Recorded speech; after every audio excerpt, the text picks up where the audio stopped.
Mata upu e valu, o le launga mua a pilitati ia Iopu, o ta uma yele malai o tangata ngasala. O na tali mai yele o pilitati le sua ua whape mai. E te tautala i nā upu se ia fea. E whaifo i mamatangi te tele upu alo ufofonga se ia fea. Pe whapio pio ina ea, e le atua le whaamasinonga. Pe whapio pio ina ea mea tonu, e le ona le malosi umalava. A whaina anga salatu lau whanau ia te ia. Maua la fo ina i lato we ia lato solitu la fonu. A whai e te matua sa i di atu i le atua, ma ai o iatu i le ona le malosi umalava. A whai wa e le leima e a mio sao.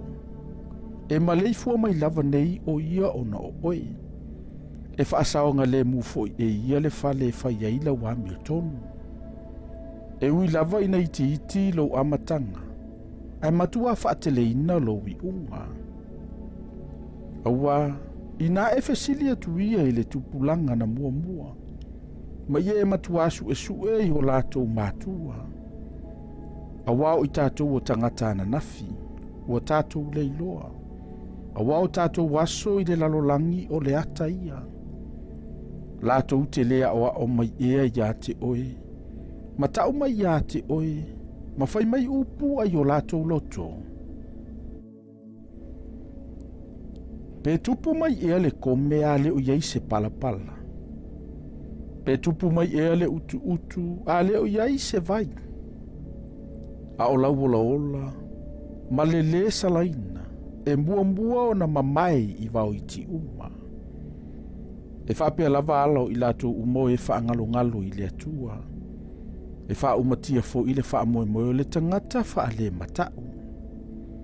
E wawai e se ina lona wha moe.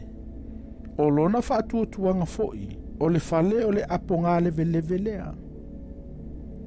E wha alangolango o iei lona whale. Ai le mau. E tauwhi mau inai e ia. Ai le tu mau. Ua tupu ola o ia. A o le laina. Ua tupu foi o na tā tupu i lana whaatoanga. Ua wheuiu ia i o na a i le whaaputu ngā maa. Ua iloa fo i le mea o iai maa. E whaumatia lava o ia ai le mea o iai o ia. O na whaafiti ai lea ia te ia, e whape atu. O te leiloa oe. Whauta, o le oli lea ilo nala. E tutupu foi nisi mai le ele. Whauta, e le la foi ina ele atua le ua saola na amio. Na te le tau fia e foi lima o e amio leanga.